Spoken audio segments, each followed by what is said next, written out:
माइबनीदो मिकुपना हम सिंगले नुपीसी की थवाइसिना कैदरो कदबनो खनबदा खौतप चारे सिंगनबा यादबा थवाइनि सिदि खंगलले थवाइसिनसु हौजिक्ति सेक्शन फिरेप लौरे माइबनीसिना मोंगोंदा कैदरोपा माग याकायंगले माइबनीदसु मखोइन हिजबा लेवातिनवा कया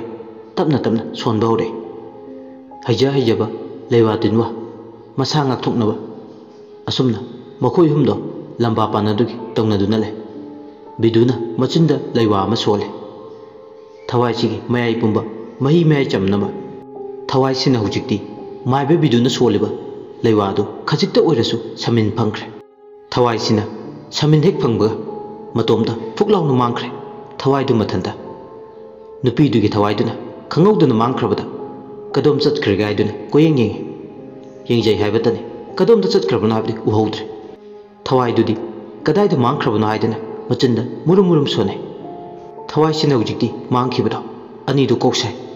अहिंबा निसिदगी असिबु थवाइसिना सिंबे हेले हाबिसदि मसाना खंगजर बिदुना सना सेक्शन सि कोइबानी सउदबा फिजंग अमगी मरुमदा सोइदना मा कदाइदनो लोतुना लेरंगने सनानम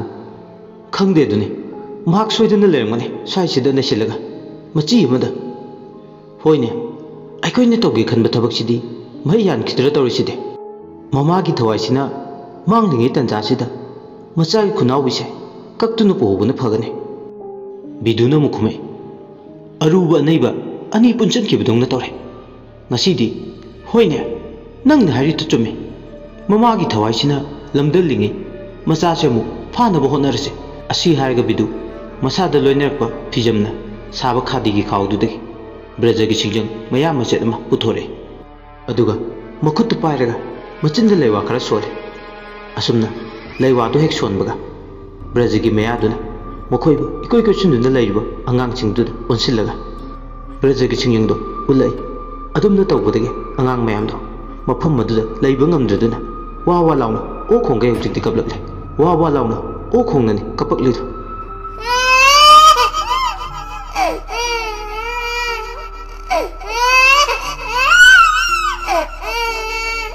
ब्रजगी सिंजंग मयाम मसेतुगी मयाइना ngamkhiduna angang mayamdo turel khongbalomda kumlagle aduga charut habung mark aduda lotkhre sumnatagi lehoriba angang haibabu mamagi macha naitom aduda ngaihure adubu angang adu muklaga makoinigi mangda tumil leptuna le chen su chende machi chu lengde angang adusu phibam ama sem tanjabu phangadi maibani sigi kranglit ki khale litpu litlabadi मखोयनी याइबी थवाइसे मांगलगदबने अदुना अंगांग अदुनसु लिट्टुगी फिबम सेमदुना लेख्रे अंगांगदुना Tumin मोंग हादना Tumin लेबिदो उरगा माइबनीदो नुंगाइबा फावे मसी लिंगदना लेरे अखोइगी थबकपु हेना दुम लाइथोकहले बिदुना मखा तारे ममासु लेट्रे मसासि खक्ता ngaire होइनि S तांगना फंगबा तंजाने इपा इपुगी अहुमलक तंजा पीबदौना अनीसुब तंजासी फंगले फंगलिब तंजासे हंदमुक्ति मांगलरोइसे इनाउना हाइबदु चुमे Lemna तोपा यादेको हौजिक्ति अंगांगदो हौजिक्ति मखोइनि चंगदना फादुगे मु थौरांग तौरे अंगांगदु मागी चफुदुदा मुन्ने येंगे मागी चफुदो लंबी नाकंदुदा मची लेंगदना लेरमने अदुबु ngahak masi lengdana leramade angang aduna mamittuna khajik khajik hek yengluba matamduda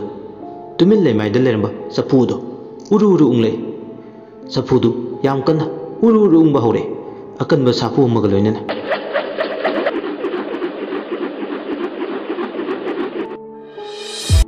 अदुमना उंगबा हौबगा तुरे लोमदे उनपुबा नुक्सिना माइके छलाइ खंगदा सिले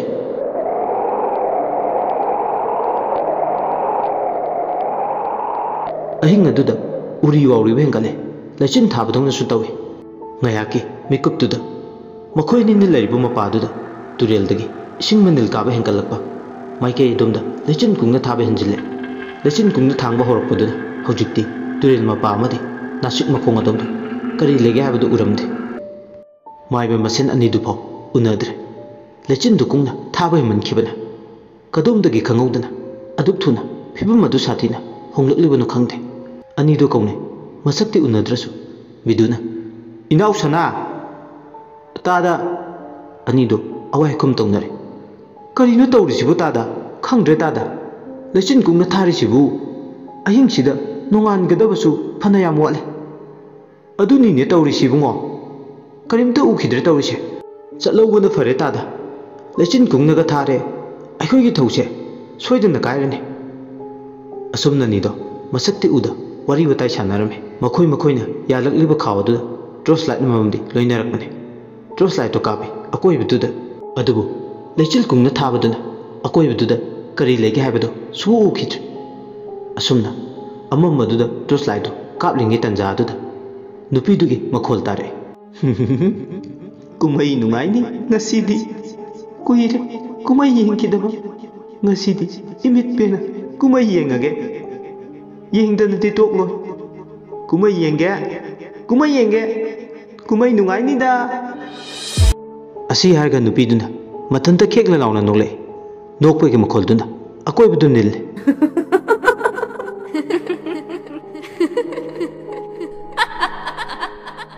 हेक तारुबा मतमदा तुरेल वांगमरोमदगे nganglakpa manbadawna su tawi akoibaduda nupidugi makholtani nilliba anido amamba madi lechin kungna thaba marak aduda nupiduna kadaidagi ngangloklibano haiduna tai anido trus light tu chena khupai chena pai karino masoidana tawkadaba manbagi samin masada ningjing mangjing fawba horkle nupiduna amambaduda soro soro chatpa manbagi makhol tare करीगुमदना नुंची चटपगी तंथादा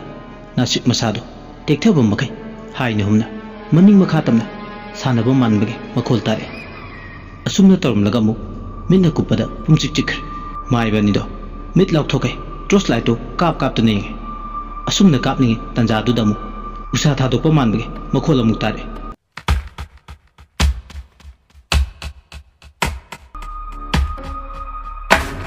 Nashik मखोंग अदुदा कनानुम चंगसिलगलगा खुत्ता चिंजंग पाइदुना यानबा हौरकले अदुमना हौख्रबा मखोलदु तारबा मतुं कदोमदगिनो खंगौथे माइबनिदु तमना नासिक मसा चाउख्रबा मना माइबनिदुगी मकोक मपादा कन्ना अकनबा सापु मगलोइना तारकलम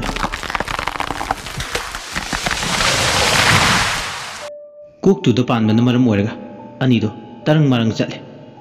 लेमाइदा ओइ अमुनबा केनबदुना pope हाइदुना मकोकतु पाइ मखुत्ता पाइबा ट्रोस light सिंगदुसु लेमाइदुदा तारगले ट्रोस light तु मंगालदुना अकोइबदुदा कापलगले लेचिल कुंगना थादुना लेबा मरकता मैंगालदुदी लांजदबा मगुम संदोक्तुना लेहौरे अनिदो मकोकतो कायरे इदो तप तप लाउना लेमाइदा तारे अनिदो ओना थोइना नासिक मसा कनबना साफु मगलोइनना थारकिबदुगी चैना खोलदु खांगले असुमना ओना थोइना खांगिगे नुपीदुगी खोंजलदु नाइरे इमागी बुंग नुंगसिबा इपारी नवा चाउदबा इमान हिदेंदा लैबा इचाबु कंफालदा पुरकलगा नाउसुम इसै सक्तुना नाउथेम लगे लाओ तुरे लाइजा इरै इराव खोलसे इचागी तुबा कायरनि अवा हुइजोंग लांगमनि इचादी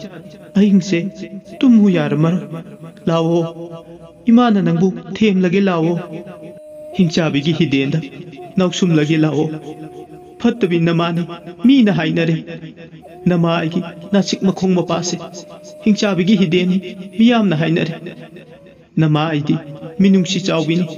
हिंचाबी नतिये इचागिदमा हिंचाबिगी सकलो इमाना लांखिबनी इमागी पारी असी हायरगा नुपीदुगी थवाइदुना सनागी मखोंग नामदो ताप लाउना पाइ अदुगा लंबी लमजाउदुदा सोरो सोरो लाक्तुना चिंगलगा नासिक मखोंगदो तमना पुइ चेगाय मदी नुंगाय मरक अदुदा मसादो इहिंग नाइंग सारे मसादो तरंग मालंगमा इचत चले नुपीदुगी थवाइदुना मनिंग तमना माबु पुनिंगबा माइकैदु पुरी माहक्ति अनाबगी चेना खोल मरक अदुदा मसादो वाबना तपतारे मसादो नाहेबा मसु यावरे असुमना सनादो सोरो सोरो लाक्तुना चिंगलगा नासिकतुगी खरा वांगु मसादुदा मंगक्समदा उरी वारिना लागतुना यालगा थमे सना मसादो वखल चे मांग मांगले माक मसादा कैदौरिगे हाबसे माक मसादा करिमता खंगलमदे समिन खजिकता पाव फावरमदे वाबना तप तार भक्सांग पोलांगदुदा नुंसितना सिलकपदा केनगदबगी ngaiduna leirba akangbu una amaga pangka oi नुंचितना सिटपदा मसादो लेंग लेंग चले मखोंग अदु थरक थरक यालगा ले यामना कन उरी वारीदन लाक्सिनबदि ओइद्रे सोमदन बिदुदु मसादु सेना खुल मरक्ता ओना थोइना खांगलमबदि खरा वाखल तारकपदौना तवे वाखल खरा लाक्प तंजा अदुदा बिदुना अमंबदुदा कोइकौ कौवे सना सना सना नंगबु कायदा लेगे मकोक असोकपदा अमुक पाय मखुत्ता अंगांग खिंग पकले हायबगी मसादा फावरबदुददि मागुमना सनासु अवाब इपाक्ता तारमगद्र खले बिदुना मसादो चिंगनब सुम हेकले माकसु मसादो कया लेंगम सांगमदन लेबदि लेमाइदुदगी याम वान हगुच्चदुगी थौरांग तौरे असुमना तौरिंगे अंगांग अमगी मखोल नकना ताय अंगांग अदुना उदे चावगा खोंगनांगनी मना पुंगबा हैनौनी ते ते तेनावा कशांपाकी तेनावा हैनौना मुल्लगा तेनावा न हरावी उ असी हारगा अंगांग अदुना खुबा खुदुना हौना नोए अंगांगदु हराउबा नुंगाइबा फोंतोकलिबनि इसाई अदु सक्तुना मरमदि अंगांगसिगी ममाना सनाबु उथक अदुदि यालगा थंबगी दमंगने अंगांगदु खुबा खु वा वा लाउना खेंगा लाउना नोए करिगुम्बदना अंगांगी खोंजी मखोलसु ताय कोचेन चेंदुना लेचिल नुंफाई थांगबा मरक अदुदा सेलगा सानबदौना मानबगुमसु तवे अमतदि उबा नते अंगांगदुगी ममाना इचागिनी इमाना तौरिबा सिंगसे इमा इचागी मरकता येटके थौरांग अमता इमाना लेमना तोकना इमागी बुंगो नुंसिबा संजेन संगा ngमद्रिबा नरुप लोइसिंगा लोइनना पांगदबा अयंबा माइबसे इचाना तौनिबा ननिंग तौजरो कांग्रुम मफोल थोकपगुम थोवल्लो इमागी बुंगो करी येंगली असुमना नुपीदुगी खोंजलदुना तुरेल खोंबालदु तमना लाउरे असुमने ममादुन हाइबगा अंगांगदुदा मागा लोइनबा सोइरेन अतैदुगा माइबा बिदुबु हातनबा थौरांग तौदोरे कदोमदगिनो खंगौदे नुंसित अकनबा मा सिलक्तुना कुंगना थांगलंबा लेचिल नुंफाइसिंदो अमु नंगौररोय मतागु हुमदोखरे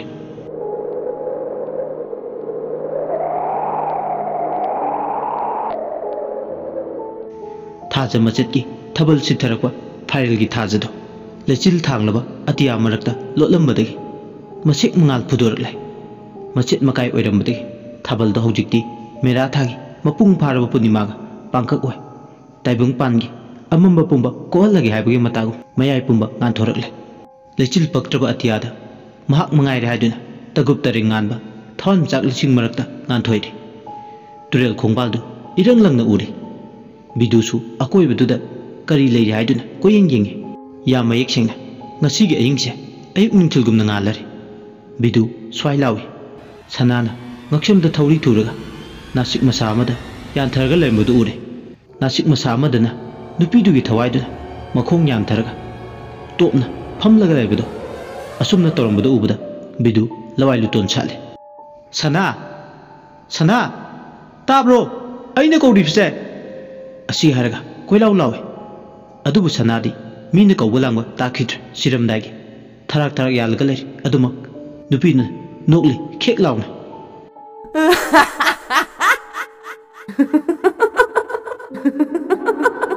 कौ कौ तारो मादी मना पंगलबनी कोकता संथी हालबनी पिंग चोइरबनी हंजन हंजन नंगना कौरीदो तंद्रो करिसु कानब फंगलोइदबदा असि हारगा अमुकसु मथंद नुए बिदु हौजिक्ति मसा खंगले माना फना मतम चंगना मही मसिंग कया तमजरबसु फत्रब थवाइसिगे मफमददि मही मयाय चमदुना पुमनम अरेमबदा ताय कानाफम लेते ngasidi ma mamitta sangsangna ure fatraba thawaiसिगे